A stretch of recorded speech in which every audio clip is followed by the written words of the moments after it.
कहानी की शुरुआत में हम लॉस एंजलिस शहर को देखते हैं, जहां रात को एक ट्रक रोड पर जा रहा होता है। ये कोई आम ट्रक नहीं, बल्कि ये वो ट्रक है जिसमें करोड़ों पैसे लोड करके बैंक तक पहुंचाए जाते हैं। इस ट्रक में आगे 2 गार्ड्स और पीछे भी 2 गार्ड्स बैठे होते हैं। और तभी अचानक यह ट्रक एक डोनट शॉप के बाहर रुकता है। दरअसल गार्ड्स को भूख लगी हुई थी, इसलिए 2 गार्ड्स गाड़ी से उतरकर खाना खरीदने के लिए शॉप के अंदर चले जाते हैं, जबकि 2 गार्ड्स गाड़ी की सेफ्टी के लिए अंदर बैठे रहते हैं। और तभी वहां पर एक ब्लैक कलर की कार आती है, जिसमें से 4 लोग उतरते हैं और उन चारों ने अपने अपने चेहरे को मास्क से ढक दिया होता है। अब जैसे ही 2 गार्ड खाना लेकर बाहर आते हैं, तब मास्क पहने हुए लोग गार्ड्स पर बंदूक तान देते हैं। यहाँ ट्रक में बैठा हुआ एक गार्ड उन लोगों को देख लेता है और वो गार्ड जल्दी से पुलिस को इन्फॉर्म कर लेता है। तभी ट्रक में बैठे हुए गार्ड के पास एक मास्क पहना हुआ चोर आता है और वो चोर गार्ड को गाड़ी से बाहर निकलने को कहता है। लेकिन जब वो गार्ड बाहर निकलने से इनकार कर देता है, तब वो चोर ट्रक के शीशे में एक होल करके उसमें रस्सी फंसाकर एक गाड़ी से पूरे शीशे को बाहर खींच लेता है। अब वो गार्ड भागने की कोशिश करता है, लेकिन वो चोर उस गार्ड को मार डालता है। गोली की आवाज सुनकर जल्दी ही वहाँ पुलिस आ पहुँचती है।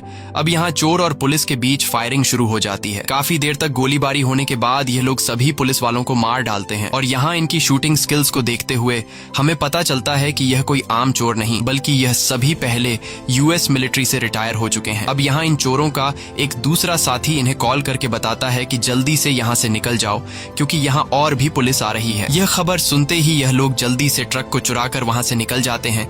लेकिन जाने से पहले यह लोग यहाँ एक बम फिट कर देते हैं और उसे ब्लास्ट करवा देते हैं, ताकि पुलिस के आने के बाद उन्हें हमारे खिलाफ कोई सबूत न मिले। और कुछ ही देर बाद यह लोग अपने अड्डे पर पहुंच जाते हैं, जहां ये लोग अपने कपड़े चेंज कर लेते हैं। यहाँ टीम का लीडर रॉय सभी पर काफी गुस्सा होता है, क्योंकि इनका प्लान था कि यह लोग बिना किसी को मारे चुपचाप ट्रक को चुरा लेंगे। लेकिन अब इन लोगों ने कुछ पुलिस वालों को मार दिया था, इसलिए अब पुलिस चारों तरफ इन्हें ढूंढ रही होगी। यहाँ हमें पता चलता है कि इन लोगों ने जो ट्रक चुराई थी वह पूरी तरह से खाली थी, उसमें एक भी पैसा नहीं था। और यह बात इन लोगों को पहले से पता थी, क्योंकि यह लोग इस ट्रक से आगे एक बहुत ही बड़ी चोरी को अंजाम देने वाले हैं। यहाँ इनकी टीम का एक साथी जिसका नाम टोनी है, वो अपने लीडर रॉय से कहता है कि हमें एक आदमी को उस जगह पर भेजना चाहिए जहाँ पर हमने अभी ट्रक चुराया है, ताकि हमें पता चल सके कि पुलिस हमें ढूंढने के लिए क्या करने वाली है। रॉय को टोनी की बात ठीक लगती है, इसलिए रॉय अपने एक साथी बॉस्को को उस जगह पर भेज देता है। टीम का लीडर रॉय टोनी की बात को काफी सीरियसली लेता है, क्योंकि टोनी एक बहुत ही चालाक और समझदार इंसान है। साथ ही वो एक बहुत ही अच्छा ड्राइवर है। अगले सीन में हम डिटेक्टिव निक को देखते हैं। निक एक दबंग पुलिस वाला है, जिसकी चोरों के साथ बिल्कुल नहीं बनती, और स्पेशली वो चोरों के पीछे हाथ धोकर पड़ता है। साथ ही निक बहुत ज्यादा अय्याश और टर्की है, जो हर वक्त लड़कियों के साथ पड़ा रहता है। और आज भी वो अपने घर में खिड़की से होते हुए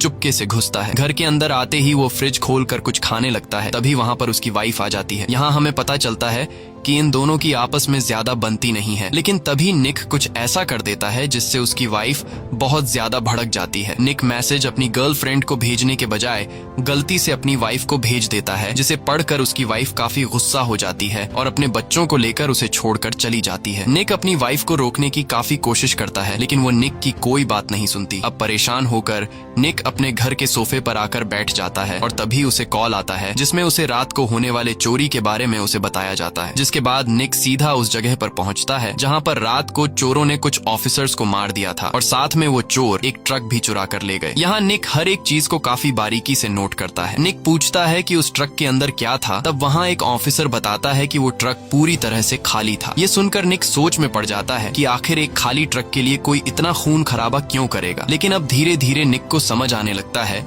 कि यह चोर जरूर कुछ बड़ा करने वाले हैं। इसीलिए वो बाकी लोगों से पूछता है कि क्या यहाँ पर उन चोरों का कोई फिंगरप्रिंट मिला है। तब वो लोग कहते हैं कि नहीं, वो चोर बहुत ही ज्यादा चालाक थे। उन्होंने जाने से पहले बम ब्लास्ट करके अपने सारे फिंगरप्रिंट्स मिटा दिए हैं। अब निक को जब इन चोरों को पकड़ने का कोई दूसरा रास्ता नहीं मिलता, तब वो अपने साथियों से कहता है कि मुझे यहाँ की सारी सीसीटीवी फुटेज चाहिए। ये कहकर वो जाने लगता है। वहीं हम कुछ दूरी पर बॉस्को को देखते हैं, जिसे चोरों के टीम के लीडर रॉय ने टोनी के कहने पर यहाँ भेजा था, ताकि बॉस को पता लगा सके कि इस केस को कौन हैंडल करने वाला है। और बॉस को यहाँ चुपके से डिटेक्टिव निक और उसकी टीम की फोटो ले लेता है और फिर वो फोटो सीधा अपने लीडर रॉय को भेज देता है। रॉय जब उन फोटोज को देखता है तो उसे पता चलता है कि इस केस को डिटेक्टिव निक संभालने वाला है, जिसके बाद रॉय निक के बारे में रिसर्च करने लगता है और रॉय को पता चलता है कि डिटेक्टिव निक एक बहुत ही सनकी इंसान है। सभी लोग उसे एक पुलिस वाला गुंडा कहकर बुलाते हैं। वो सरकार की भी बात नहीं सुनता और केस को अपनी मर्जी से सॉल्व करता है। साथ ही रॉय को पता चलता है कि डिटेक्टिव निक एक दफा जिस केस के पीछे पड़ जाए उसे वो सॉल्व करके ही रहता है। ये सब देखकर रॉय समझ जाता है कि हमारा पाला एक बहुत ही खतरनाक आदमी से पड़ा है। वहीं हम निक को देखते हैं जो अपने साथियों के साथ केस को सॉल्व करने के काम पर लग गया होता है। निक अपने साथियों से कहता है कि यहाँ पर जितनी भी चोरियां हुई हैं इन सब की डिटेल मुझे चाहिए। तब उनका एक साथी कहता है कि पिछले 3 महीनों में लॉस एंजलिस में कई बार चोरियां हुई हैं, लेकिन सभी चोरियां इतनी बारीकी से हुई हैं कि अभी तक किसी भी चोर का फिंगरप्रिंट या उनके खिलाफ कोई सबूत नहीं मिला। ये सुनकर निक समझ जाता है कि ये सभी चोर बहुत ही ज्यादा शातिर है, क्योंकि जितनी परफेक्ट प्लानिंग से वो चोरी कर रहे हैं और किसी सोल्जर की तरह पुलिस से मुकाबला कर रहे हैं, इससे ये पता चलता है कि ये सभी चोर पहले आर्मी में रह चुके हैं। इसलिए निक अपने साथियों से कहता है कि उन सारे लोगों की लिस्ट निकालो जो पहले आर्मी में थे और फिर वो जेल में चले गए। अब निक की टीम को रिसर्च करते हुए रॉय नाम के एक आदमी के बारे में पता चलता है जो कभी यूएस आर्मी में हुआ करता था, लेकिन फिर वो मर्डर के केस में जेल चला गया था और जेल में अपनी सजा काटने के बाद अब रॉय आजाद हो चुका है। ये सुनकर निक अपने साथी से पूछता है कि रॉय जेल से कब छूटा है। अब जब निक का साथी उस तारीख को निकालता है जिस तारीख को रॉय जेल से आजाद हुआ था, तो उस तारीख को देखने के बाद निक का साथी चौंक जाता है, क्योंकि जब से रॉय जेल से बाहर आया है तब से लॉस एंजलिस में चोरियां होने लगी हैं। इसीलिए अब निक को पूरा का पूरा यकीन हो जाता है कि इन सब चोरियों के पीछे रॉय है और रॉय की पूरी एक टीम है। यहाँ इन्हें पता लगता है कि रॉय के टोनी नाम के एक आदमी के साथ बहुत ज्यादा ताल्लुकात है और टोनी नाम का वो आदमी एक बार टेंडर है और रॉय अक्सर टोनी से मिलने बार में जाता है। ये पता चलते ही निक पहुंचता है सीधा उस बार में जहां पर टोनी नाम का आदमी बार टेंडर का काम करता है। यहाँ निक टोनी को देख लेता है और निक बार के अंदर टोनी के साथ बिल्कुल नॉर्मल तरीके से पेश आता है। निक ऐसे जाहिर नहीं होने देता कि जैसे वह एक पुलिस डिटेक्टिव है, बल्कि निक टोनी के साथ यहाँ वहाँ की बातें करने लगता है। लेकिन जैसे ही टोनी की बार से छुट्टी होती है और वह अपनी गाड़ी में आकर बैठता है, तभी वहाँ पर निक आकर टोनी को एक जोरदार पंच मारता है और टोनी को बेहोश कर देता है। कुछ देर बाद जब टोनी की आंख खुलती है तो वो खुद को एक अनजान जगह पर पाता है। टोनी कुछ समझ नहीं पाता कि मैं यहाँ पर कैसे पहुंचा, और जैसे ही वो रूम से बाहर आता है तो वो देखता है कि यहाँ निक और उसकी टीम कुछ लड़कियों के साथ डांस कर रहे हैं। अब निक जब टोनी को देखता है तो वो टोनी को एक चेयर पर बैठा देता है और उससे पूछता है कि तुमने किस मकसद से चोरी की है और तुम किसके लिए काम करते हो। ये सुनकर टोनी मुस्कुराता है और कहता है कि तुमने गलत आदमी को उठा लिया है, मैं ऐसा बंदा नहीं हूँ, मैं एक शरीफ बार में काम करने वाला आदमी हूँ। ये सुनकर निक उसे एक फोटो दिखाता है जिसमें टोनी रॉय के साथ खड़ा हुआ था और निक टोनी से पूछता है कि इस फोटो में तुम इस आदमी के साथ क्या कर रहे हो। ये देखकर टोनी समझ जाता है कि इन लोगों को मेरी सच्चाई का पता चल चुका है, लेकिन टोनी फिर भी नहीं मानता और कहता है कि इस फोटो में मैं नहीं हूँ बल्कि वो कोई और आदमी है। तब निक का एक साथी टोनी से कहता है कि तुम अपनी मौत से सिर्फ एक कदम दूर बैठे हो और फिर भी झूठ बोल रहे हो, इसलिए तुम हमें सारी सच्चाई बता दो, नहीं तो मारे जाओगे। लेकिन टोनी कुछ भी बताने से साफ साफ इनकार कर देता है। यह देखकर निक को गुस्सा आ जाता है और वो वहाँ पर मौजूद सभी लड़कियों को बाहर भेज देता है, जिसके बाद निक टोनी को गले से दबोच कर उससे कहता है कि तू सोच रहा होगा कि हम तुझे जेल में डाल देंगे, लेकिन ऐसा बिल्कुल भी नहीं है। हम तुझे तब तक टॉर्चर करते रहेंगे जब तक तू सच बता नहीं देता। अब टोनी भी समझ जाता है कि यह लोग मेरे से सच निकलवाए बिना मुझे छोड़ेंगे नहीं, इसलिए टोनी पूरी बात बताने लगता है और कहता है कि मैं ज्यादा कुछ नहीं जानता, मुझे तो गन चलानी भी नहीं आती, मैं सिर्फ उन लोगों का ड्राइवर हूँ और चोरी के दौरान मैं गाड़ी चलाता हूँ। जिसके बाद निक पूछता है कि तुम इन लोगों के साथ पहली बार कैसे मिले।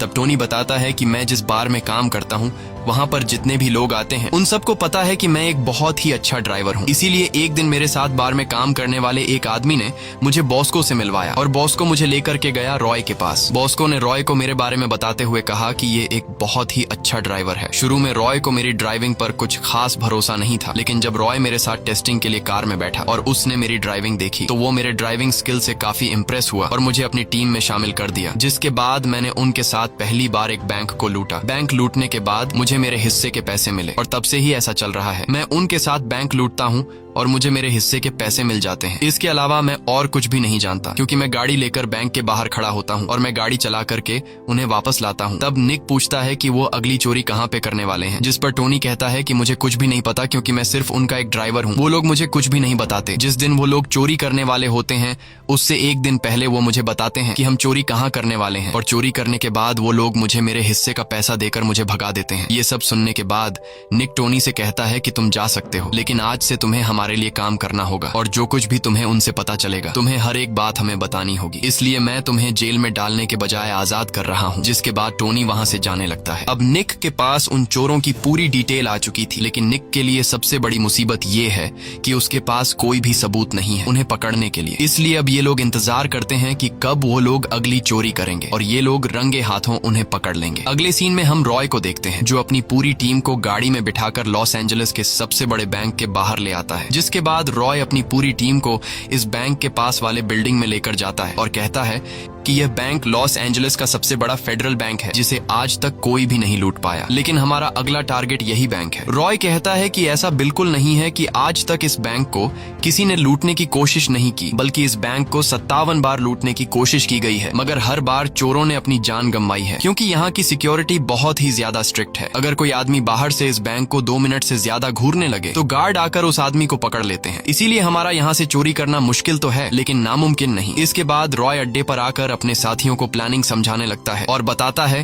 कि इस बैंक में हर रोज 500 से 700 मिलियन डॉलर हर रोज कैश होता है। बैंक के अंदर इतनी बड़ी अमाउंट होने की वजह से हर एक जगह पर सिक्योरिटी गार्ड मौजूद होता है, और हमारे लिए सबसे बुरी बात यह है कि इस बैंक के पास हर एक नोट का सीरियल नंबर होता है और वह नंबर कंप्यूटर में दर्ज है। इसलिए अगर कोई इस बैंक से पैसा चुराकर उन पैसों को बाहर दुनिया के किसी भी कोने में खर्च करेगा तो बैंक वाले उस नोट के सीरियल नंबर से उस आदमी को ट्रैक करके 2 मिनट में पकड़ लेंगे, क्योंकि उनके पास नोट का नंबर है। अब ये सब सुनने के बाद रॉय के साथी पूछने लगते हैं कि फिर हम आखिर चोरी करेंगे कैसे। तब रॉय बताता है कि ये लॉस एंजलिस का सबसे बड़ा बैंक होने की वजह से लॉस एंजलिस में बाकी जितने भी छोटे बड़े बैंक हैं उन सभी का पैसा इसी बैंक में आता है, और जब ये लोग मशीनों से उन पैसों को गिनने लगते हैं तब यहाँ इस बैंक की मशीनें फटे पुराने और खराब हुए नोटों को अलग कर देती हैं। इसके बाद उन सभी पुराने और खराब नोटों को कंप्यूटर में डालकर उनका सीरियल नंबर कंप्यूटर के डेटा से खत्म कर दिया जाता है, और फिर उन नोटों को मशीन में डालकर बर्बाद करके कचरा बना दिया जाता है। इस तरह से बैंक के पास बर्बाद किए गए नोटों का कोई रिकॉर्ड नहीं रहता, और ये लोग हर रोज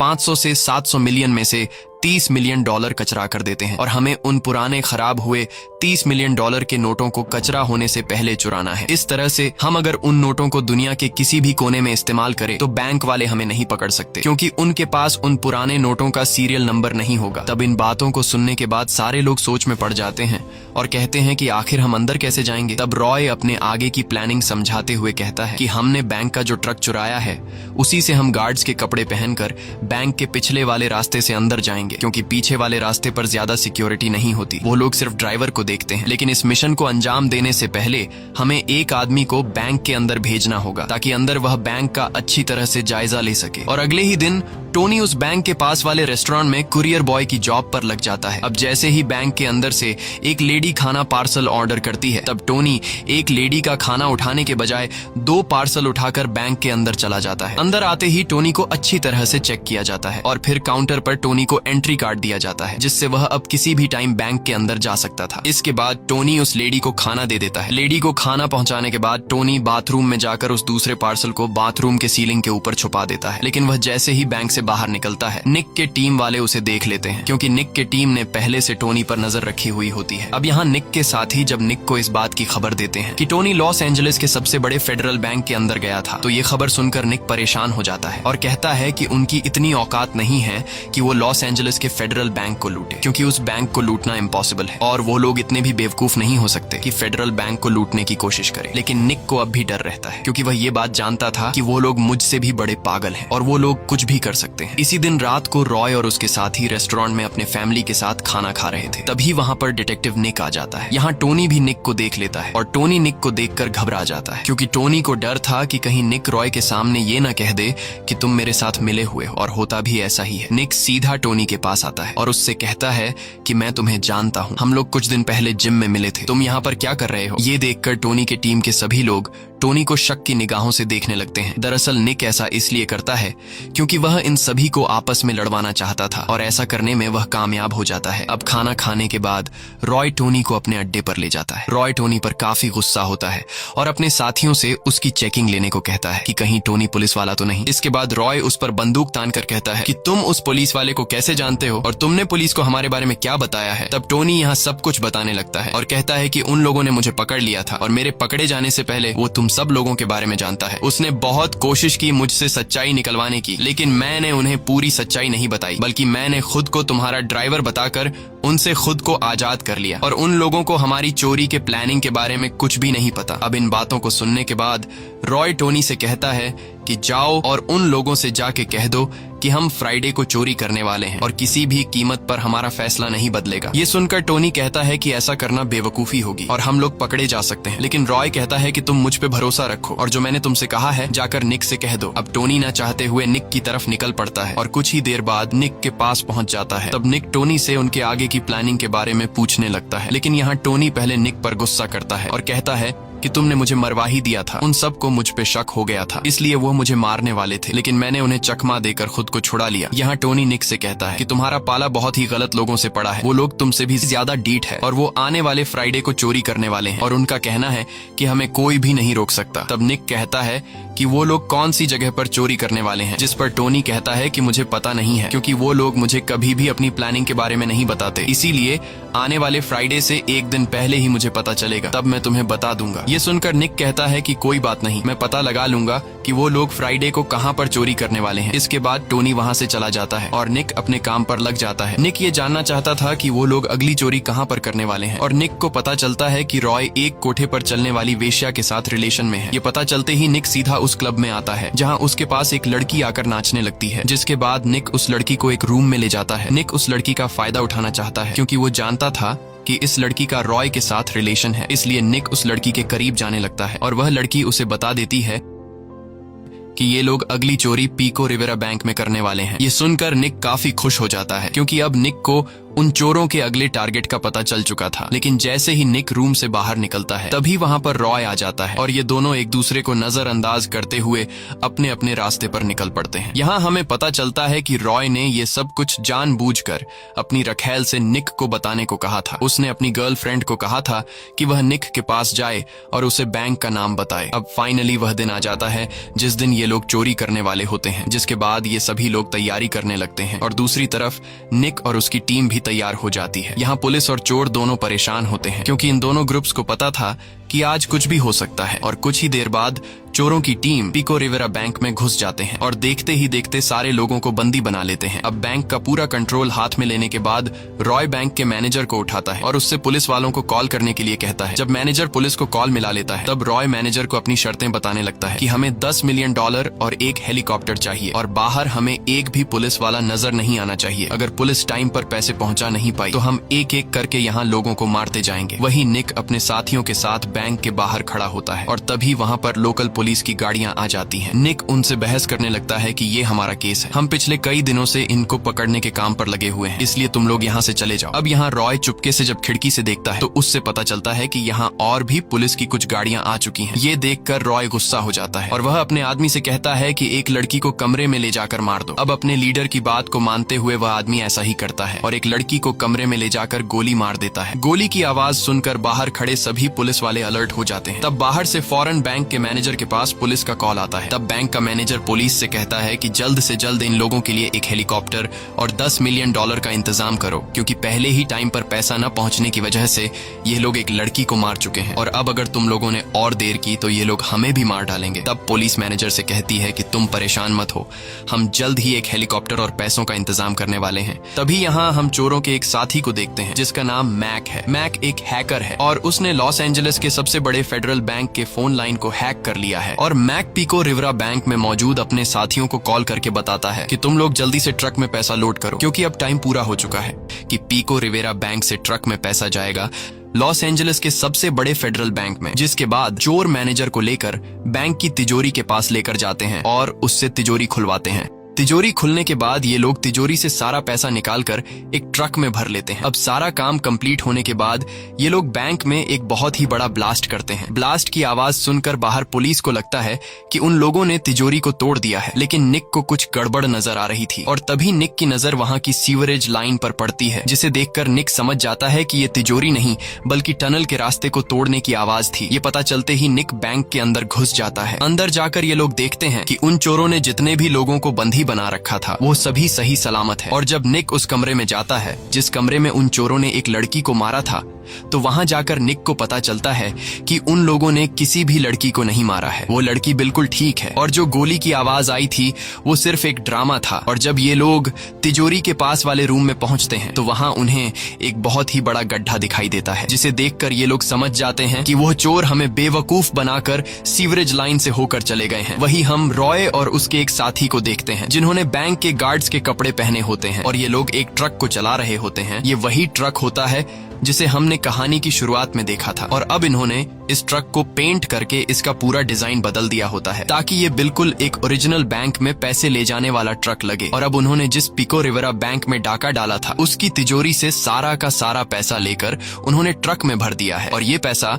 अब ये लोग लॉस एंजलिस के सबसे बड़े फेडरल बैंक की तरफ ले जा रहे हैं। वही हम रॉय के हैकर साथी को देखते हैं जिसने लॉस एंजलिस के फेडरल बैंक का कॉन्टैक्ट लाइन हैक कर लिया होता है और यहाँ वो लॉस एंजलिस के फेडरल बैंक के गार्ड्स को कॉल करके कहता है कि हमारा ट्रक पैसा लेकर कुछ ही देर में पहुंचने वाला है। और यहाँ हमें सारी सच्चाई का पता चलता है कि उन्होंने जो अभी एक छोटे बैंक पिको रिवेरा में से जो पैसे ट्रक में भरे थे वो पैसे ये लोग लॉस एंजलिस के सबसे बड़े फेडरल बैंक के साथ पुराने नोटों में एक्सचेंज करने वाले हैं, क्योंकि अभी उन्होंने जो पैसे ट्रक में भरे हैं वो पैसे ये लोग चुराना नहीं चाहते, क्योंकि अगर ये पैसे इन्होंने अभी चुरा लिए तो इन नोटों का सीरियल नंबर फेडरल बैंक के साथ कंप्यूटर में दर्ज है, जिस वजह से यह लोग पकड़े जा सकते हैं। इसलिए अब यह लोग नए नोट जिनके सीरियल नंबर बैंक के पास है वह नए नोट यह लोग अंदर छोड़कर पुराने फटे हुए नोट चुराना चाहते हैं जिनके सीरियल नंबर का रिकॉर्ड बैंक ने खत्म कर दिया होता है। और कुछ ही देर बाद यह लोग फेडरल बैंक के पिछले वाले रास्ते से पहुंच जाते हैं जहां गेट पर एक गार्ड उन्हें रोक देता है और यह लोग उस गार्ड को अपनी एक फेक आईडी दिखाते हैं जो बिल्कुल असली लग रही थी। इसलिए गार्ड फेक आईडी को पहचान नहीं पाता। साथ ही उन्हें पहले से कॉल पर बता दिया गया था कि ट्रक कुछ ही देर में आने वाला है, इसलिए गार्ड को जरा सा शक भी नहीं होता कि इस ट्रक में गार्ड्स के बजाय चोर बैठे हैं। जिसके बाद गार्ड्स ट्रक को अंदर जाने देता है। अंदर आते ही ये लोग पैसों के 2 बड़े बड़े बॉक्सेस ट्रक से निकालते हैं। ये वही पैसे होते हैं जो उन्होंने अभी पिको रिवेरा बैंक के तिजोरी से लूटे थे और ये लोग इन पैसों के 2 बॉक्सेस को काउंटिंग वाली जगह पर ले जाने लगते हैं। यहाँ हम देखते हैं कि इन लोगों ने टोनी को एक पैसों के बॉक्स में अंदर छुपा कर रखा है और जब ये लोग काउंटिंग वाली जगह पर पहुंचते हैं तब एक गार्ड आकर उनसे कहता है कि पैसों को काउंटिंग में टाइम लगेगा, इसलिए तुम लोग डिपार्ट के बाहर इंतजार करो। इसके बाद वो गार्ड उस पैसों के बॉक्स को जिसके अंदर टोनी छुपा हुआ था वो उसे काउंटिंग वाले डिपार्ट के अंदर ले आता है। यहाँ रॉय अपने साथी बॉस्को को कॉल करके कहता है कि टोनी काउंटिंग वाले डिपार्ट में पहुंच चुका है, इसलिए तुम जल्दी से यहाँ की बिजली काट दो।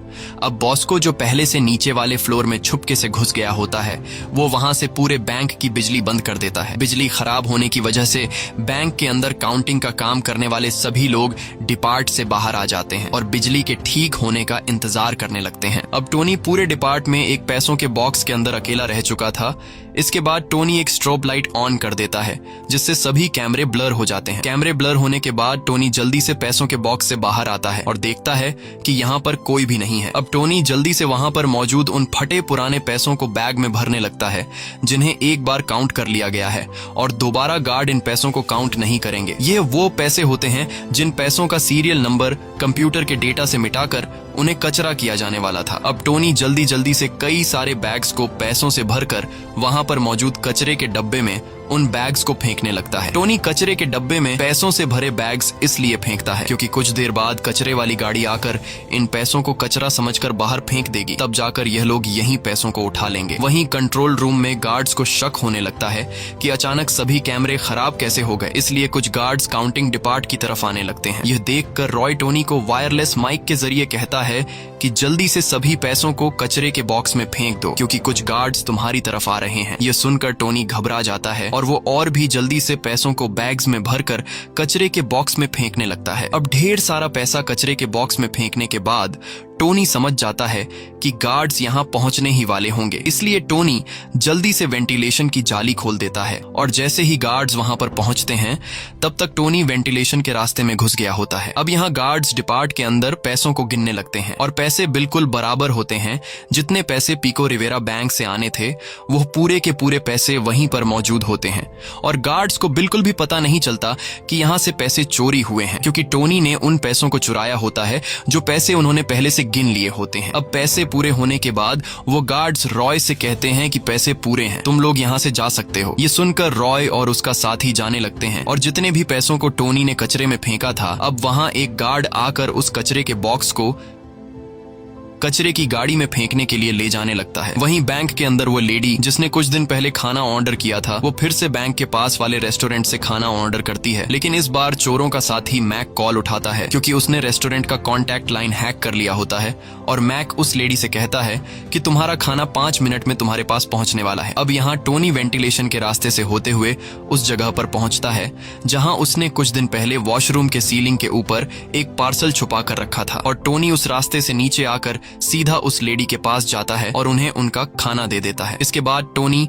बिना किसी रोक टोक के बैंक से बाहर आ जाता है क्योंकि उसके पास कुरियर बॉय का कार्ड था, जिससे गार्ड्स को टोनी पर शक नहीं होता और गार्ड्स टोनी को कुरियर बॉय समझकर छोड़ देते हैं। लेकिन तभी बैंक के गार्ड्स के पास कॉल आता है जिसमें खाना ऑर्डर करने वाली लेडी कहती है कि यह खाना कई दिन पुराना है, इसलिए उस कुरियर बॉय को जाने मत दो। लेकिन अब काफी देर हो चुकी थी क्योंकि टोनी वहां से निकल चुका था। वहीं कचरे वाली गाड़ी उस कचरे के बॉक्स को गाड़ी में खाली कर देता है जिस बॉक्स में टोनी ने पैसे भरे थे और जैसे ही वो कचरे की गाड़ी जाने लगती है तब रॉय और उसका साथी अपने ट्रक में बैठकर उस कचरे की गाड़ी का पीछा करने लगते हैं। लेकिन तभी सिग्नल पर सेम इसी तरह का एक दूसरा कचरे का ट्रक आता है और इन दोनों गाड़ियों के ड्राइवर एक दूसरे को इशारा करके अलग अलग रास्ते पर चल पड़ते हैं। यहाँ रॉय कचरे की गाड़ी का नंबर प्लेट नोट नहीं कर पाता और एक गाड़ी का पीछा करने लगता है। वहीं पूरे शहर में निक की टीम चोरों को ढूंढ रही होती है और तभी उन्हें रास्ते में टोनी दिखाई देता है। टोनी को देखकर वो लोग फौरन उसे पकड़ लेते हैं और निक टोनी को बुरी तरह से पीटने लगता है क्योंकि निक समझ गया था कि टोनी हमें धोखा दे रहा है। यहाँ टोनी निक को पूरी सच्चाई बता देता है और साथ ही टोनी निक को रॉय का लोकेशन भी दे देता है। वहीं दूसरी तरफ रॉय कचरे की गाड़ी को फॉलो करते हुए उस जगह पर पहुंच जाता है जहां पर बैंक की गाड़ियां कचरा खाली करती है। अब कचरे की गाड़ी खाली होने के बाद ये लोग कचरे में से वो बैग उठाने लगते हैं जो टोनी ने पैसों से भर दिए थे और रॉय उन सभी बैग्स को अपनी गाड़ी के डिग्गी में रख देता है। लेकिन रॉय चेक नहीं करता कि आखिर इन बैग्स में क्या भरा पड़ा है और तभी रॉय के पास अपने हैकर साथी मैक का कॉल आता है। मैक रॉय से कहता है कि टोनी को पुलिस ने पकड़ लिया है और टोनी ने पुलिस को तुम्हारा लोकेशन दे दिया है, इसलिए जिस जगह पर तुम हो वहां से निकलो क्योंकि जल्द ही वहां पर पुलिस आने वाली है। यह खबर सुनते ही रॉय अपने साथियों के साथ गाड़ी में बैठकर वहां से निकल जाता है। कुछ दूर आगे आने के बाद यह लोग ट्रैफिक में फंस जाते हैं। तभी पीछे से निक इन्हें देख लेता है। रॉय को देखकर निक और उसकी टीम तैयारी करने लगती है और निक टोनी को गाड़ी में हथकड़ी से बांध लेता है। यहाँ रॉय को भी पता चल जाता है कि निक ने हमें देख लिया है, इसलिए यह लोग भी तैयार हो जाते हैं और देखते ही देखते इनके बीच फायरिंग शुरू हो जाती है और चारों तरफ गोलियां चलने लगती हैं, जिसमें से एक गोली बॉस्को के गर्दन पर लगती है और बॉस्को मारा जाता है। ये देखकर रॉय काफी गुस्सा हो जाता है और रॉय उस पुलिस वाले को मार डालता है जिसने बॉस्को को शूट किया था। फिर तभी यहाँ पुलिस रॉय के दूसरे साथी को भी मार डालती है। अब रॉय अकेला होने की वजह से पुलिस उस पर भारी पड़ रही थी, इसलिए रॉय वहाँ से भागने लगता है। तब निक भी उसका पीछा करने लगता है। कुछ दूर आगे जाने के बाद जब रॉय एक कंटेनर से कूद रहा होता है तभी पीछे से निक उसे शूट कर लेता है, जिससे रॉय बुरी तरह से घायल हो जाता है। अब रॉय खुद को बचाते हुए एक गाड़ी के पीछे छुप जाता है और तभी यहाँ पर निक भी आ जाता है। निक रॉय को सरेंडर करने के लिए कहता है, लेकिन रॉय सरेंडर करने के बजाय निक पर बंदूक तान देता है।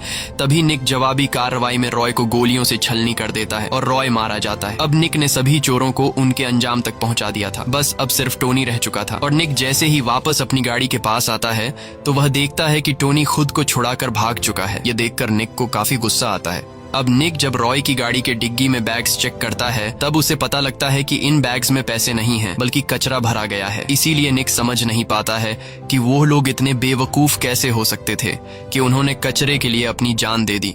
कुछ देर बाद यहाँ पर FBI की टीम आती है और FBI की टीम देखती है कि बैंक से एक भी पैसा चोरी नहीं हुआ है, क्योंकि इन चोरों ने पैसों के बजाय कचरे को चोरी कर लिया था। इसलिए FBI इस केस को बंद कर देती है। लेकिन निक इस चोरी के बारे में कई दिनों तक सोचता रहता है और तभी उसकी नजर चोरों की टीम में से आखिरी बचे इंसान की फोटो पर पड़ती है और वह कोई और नहीं बल्कि टोनी होता है। इसलिए निक उस बार में जाता है जहाँ पर टोनी काम किया करता था। निक को लगा कि शायद यहाँ मुझे कोई राज मिल जाए। अब यहाँ निक के पहुंचने पर बार का मालिक बताता है कि टोनी 2 दिन पहले काम छोड़कर यहाँ से जा चुका है। अब निक जैसे ही वापस आ रहा होता है तभी उसकी नजर सामने की एक फोटो पर पड़ती है जिसमें टोनी एक फुटबॉल टीम के साथ बैठा होता है। टोनी के साथ चोरों का हैकर साथी मैक भी होता है और हम उस आदमी को भी देखते हैं जो असली पैसों के ट्रक को लेकर जा रहा था, जिसके बारे में पुलिस को कोई आइडिया नहीं था। तभी निक देखता है कि यहाँ पर हर तरफ फेडरल बैंक के एम्प्लॉई हैं, इसीलिए वह बाहर निकलता है और बाहर आकर वह देखता है कि टोनी जिस बार में काम करता था उसके बगल में ही फेडरल बैंक है। और यहाँ निक को पूरी सच्चाई का पता चलता है कि इस पूरे गेम का मास्टरमाइंड टोनी था। बैंक के बगल के बार में काम करते हुए टोनी ने